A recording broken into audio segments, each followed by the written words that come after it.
Je cède la parole à Monsieur Jean-Louis Bourlanges, qui va ouvrir la discussion générale pour le mouvement démocrate et apparenté.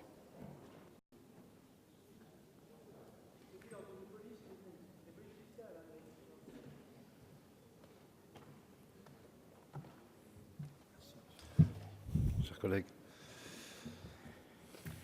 J'ai 10 minutes, c'est ça? 10 minutes, oui. Bien, Monsieur le Président, Monsieur le Ministre, Madame la rapporteure, mes chers collègues, je suis très honoré de commencer cette discussion. Je la commencerai, comme il est d'usage, par des remerciements. Les remerciements vont d'abord, je crois, à la rapporteure, qui a fait un travail considérable, d'abord sur le verrou de Bercy, dans le cadre du groupe de travail qu'elle a animé, et ensuite comme rapporteure de l'ensemble de ce projet de loi. Je adresserai aussi ces remerciements au ministre, qui notamment, sur la question du verrou de Bercy, qui n'était pas acquise et qui, au départ, donnait le sentiment dans la presse que tout cela ne serait pas suivi des faits, a consenti, imaginé, inventé, proposé des avancées décisives. Je ferai aussi, mes remerciements s'adresseront aussi au groupe, notamment celui de M. Coquerel. Moi, je suis frappé dans cet hémicycle quand je vois qu'ici, nous avons des Mr. Hyde qui souvent vocifèrent, ce n'est pas le cas de M. Coquerel aujourd'hui, mais qui proposent des ruptures, alors qu'en commission, tout cela travaille de façon coopérative, positive, et je dois dire que sur ce projet de loi, et notamment sur le verrou de Bercy, mais pas seulement, il y a eu entre tous les groupes une coopération extrêmement satisfaisante. Et mes derniers remerciements iront au Sénat, qui a fait des rapports fantastiques, extrêmement intéressants. Nous ne suivons pas leurs conclusions sur tout. Madame la rapporteure a rappelé qu'on suivait à peu près la moitié. Mais je voudrais dire à nos amis du Sénat que nous les respectons, que nous respectons leur travail, que ce sont des collègues qui méritent d'être respectés comme acteurs fondamentaux de la République. À part cela, comment rentrer dans cet immense dossier? Je dirais que ce rapport est placé sous le signe du surveiller et punir.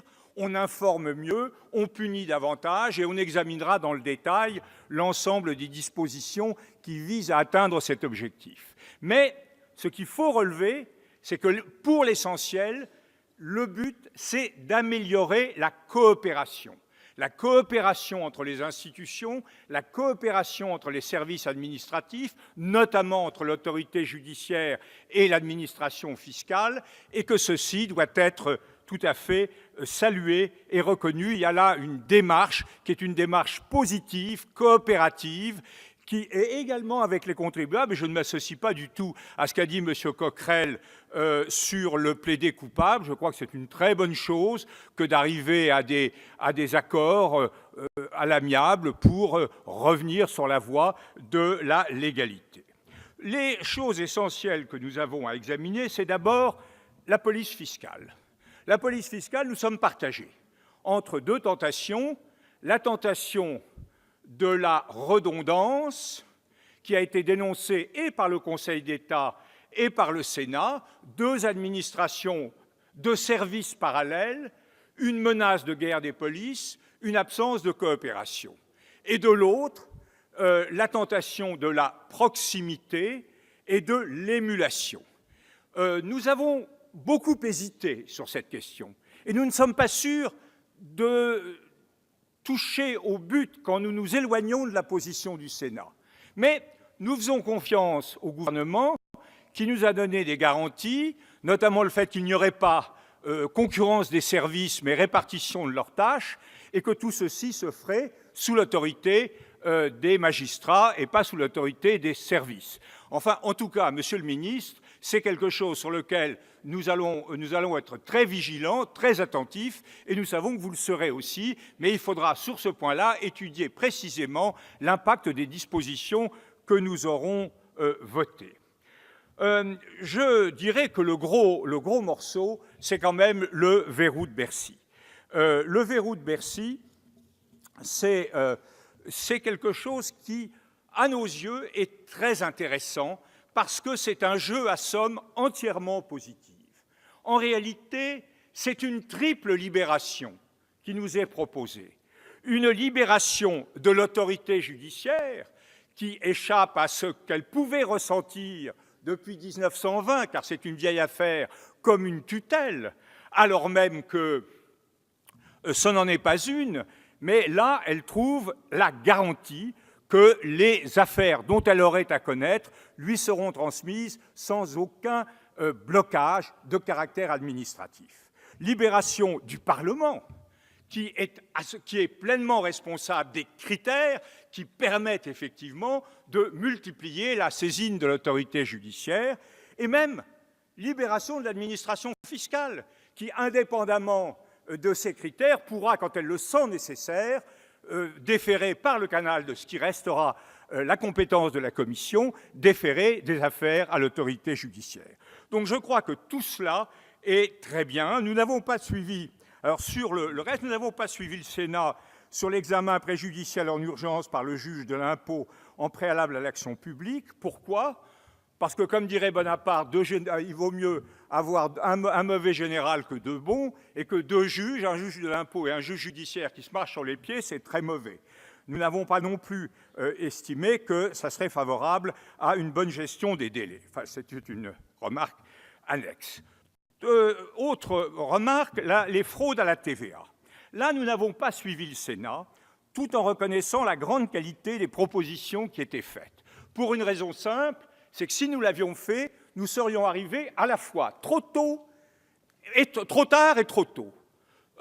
Trop tôt, parce que la directive européenne qui vient d'être adoptée en décembre 2017 va régir cette matière et que nous serions donc amenés à régler des choses qui seront réglées par la suite. Et trop tard, parce que les dispositions que nous serions amenés à prendre seraient évidemment contredites ou profondément modifiées par la mise en œuvre des textes d'application et de transposition de cette directive. Nous avons, je dirais enfin, je suis à 7 minutes 8, oui, c'est assez conséquent. Je dirais enfin un mot sur, et pas enfin d'ailleurs, sur la lutte sur les paradis fiscaux. Je crois, Monsieur le ministre, que c'est là le parent pauvre de votre loi, mais vous n'y pouvez rien. Vous n'y pouvez rien parce que les paradis fiscaux, ça ne se décide pas en France. C'est une affaire internationale. Et je m'associerai à ce qu'a dit Charles-Amédée de Courson il y a un instant, quand il a stigmatisé la position de notre collègue Coquerel, en disant « mais comment peut-on être à la fois contre les paradis fiscaux et restrictif sur l'extension des compétences en matière fiscale à l'Union européenne ?» Vous me direz que c'est d'ailleurs ce que nous a dit M. Coquerel, puisqu'il nous a dit que ce qui était inadmissible, c'était le principe de l'unanimité en matière fiscale. Mais là, mon cher collègue, vous référez-vous au discours constant sur la souveraineté nationale de M. Mélenchon. Et je vous demande une seule chose, c'est d'arrêter de plaider les jours pairs pour la souveraineté intégrale de l'État français et le refus de tout transfert de compétences, et les jours impairs pour le contraire. De grâce, mettez vos arrière-pensées en accord avec vos pensées. Ce sera une bonne chose. Et alors, en conclusion, je dirais simplement, Monsieur le ministre, que tout ceci nous laisse quand même une impression assez inquiétante, parce que nous voyons bien que le problème, quels que soient vos efforts, quels que soient les mérites de votre texte et du texte amendé par cette Assemblée et par les propositions du Sénat, nous voyons bien que le compte n'y est pas. Et si le compte n'y est pas, c'est, je crois, d'abord parce que s'il y a des paradis fiscaux, c'est parce que la France reste à bien des égards un enfer fiscal, que nous restons le pays où on paye trop d'impôts, et que notre système fiscal est en plus complètement démantelé. Il n'y a plus de fiscalité locale, il y a un impôt sur le revenu qui tend à être résiduel, il y a des prélèvements qui n'ont même pas le nom d'impôt, comme la CSG, et qui fournissent une grande partie des ressources publiques.